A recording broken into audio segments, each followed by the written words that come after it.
ఇంటి దగ్గర ఉన్న సొరకాయతో ఇంత టేస్టీగా కోప్తా కర్రీ చేయొచ్చని మీకు తెలుసా? ఇవాళ చూపించబోయేది కోప్తా కర్రీ రెసిపీ చాలా బావుంటుంది. రెస్టారెంట్ స్టైల్ సీక్రెట్ రెసిపీ అండి ఇది. ఫస్ట్ అయితే మనం సొరకాయ తీసుకోవాలి. దీన్ని బాగా వాష్ చేసి పీల్ తీసుకోండి. పీల్ తీసిందంతా ఇలా తురుముకోవాలి. దీన్ని తురిమేసి వాటర్ మొత్తం పిండేయాలండి. పిండేసి ఇలా సైడ్ పెట్టుకోవాలి. ఇక సైడ్‌కి మనం కర్రీ కోసం పాన్ వేడి చేసుకున్నాక ఆయిల్ వేసుకోవాలి. ఆయిల్ హీట్ అయ్యాక ఆవాలు, జీలకర్ర, ధనియాలు వేసుకొని కొంచెం వేగాక దీనిలో ఎండుమిర్చి, బిర్యానీ ఆకు ఉంటుంది కదా! అది వేసి కొంచెం వేయించుకున్నాక చిన్న చిన్నగా కట్ చేసుకున్న గార్లిక్, చిల్లీ ఇంకా ఆనియన్స్ చిన్నగా కట్ చేసుకొని వేయించుకోవాలి. ఇవి కొద్దిగా సిమ్‌లో పెట్టుకొని వేయించుకోవాలి. బాగా వేగాక ఒక 3 టమాటాస్ మీడియంవి తీసుకొని బాగా ప్యూరీ చేసుకొని దీనిలో వేసుకోండి. చాలా బావుంటుంది ఇది. ఒకసారి ట్రై చేసేయండి. కమెంట్ చేయండి ఎలా వచ్చిందో నాకు. ఇప్పుడైతే దీనిలో పసుపు, కారం, ధనియాల పొడి, సాల్ట్ ఇంకా గరం మసాలా వేసుకొని బాగా మిక్స్ చేసుకోండి. కొంచెం పసుపు కూడా వేసుకోండి. మొత్తం బాగా మిక్స్ చేసుకొని మీడియంలో పెట్టుకుంటూ ఇలా అడుగు పట్టకుండా కలుపుకుంటూ పెట్టుకోవాలి. ఇక మనం సొరకాయ కోప్తను తీసుకున్నాం కదా! దాని వాటర్ మొత్తం పిండేసాక సైడ్ పెట్టుకున్నాం కదా!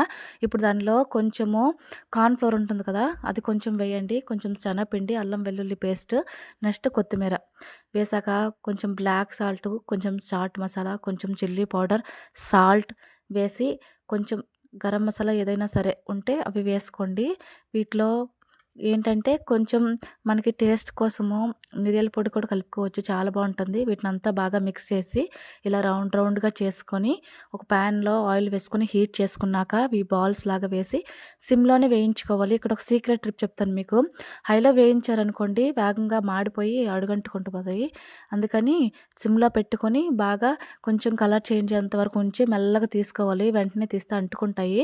చూసారా ఇక్కడ ఎలా చేంజ్ అయ్యాయో? ఇలా ఫ్రై చేస్తేనే మంచి స్మెల్ వస్తుంది. ఆ అరోమాకి తినేయాలనిపిస్తది. అంత బావుంటాయి. ఇలా కూడా తినొచ్చు. మనం కర్రీలాగా కూడా చేసుకోవచ్చు. ఇక్కడ చూసారా బాల్స్ ఎంత బాగొచ్చాయో? వీటిని బాగా ఫ్రై చేస్తే ఏంటంటే ఆ టేస్టే ఎన్హాన్స్ అవుతుంది.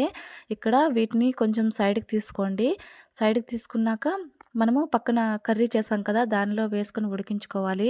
ఇక ఫస్ట్ టైం నా ఛానల్ చూస్తున్నట్టయితే please subscribe to my channel హన్విక్ Aditya vlogs. ఈ వీడియో కనుక మీకు నచ్చినట్లయితే ఒక లైక్ చేయండి, షేర్ చేసి కమెంట్ చేయండి. సబ్స్క్రైబ్ చేసుకోవడం మాత్రం అస్సలు మర్చిపోవద్దు. చాలామంది చూస్తున్నారు కానీ అసలు సబ్స్క్రైబ్ చేసుకోవట్లేదు.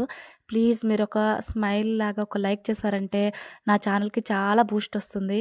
సపోర్ట్‌లా ఉంటుంది కదా! ఇక్కడ చూసారా కోఫ్తాలో ఈ కర్రీ టమాటా కర్రీ అవుతుంది కదా! దానిలోనే ఈ కోఫ్తాలు వేసి సిమ్‌లో పెట్టి ఒక 5 మినిట్స్ అలా సిమ్‌లో పెట్టి ఉడికించుకున్నాక కొంచెం ధనియా కట్ చేసి వేసుకోండి. లాస్ట్ సీక్రెట్ టిప్ ఏంటి తెలుసా? కొత్తిమీర వేసినాక కస్తూరి మెతి ఉంటుంది కదా! అది కొంచెం పాన్ పైన వేయించుకొని ఆ పొడిని దీనిలో వేసుకొని కలుపుకుంటే చాలా టేస్టీగా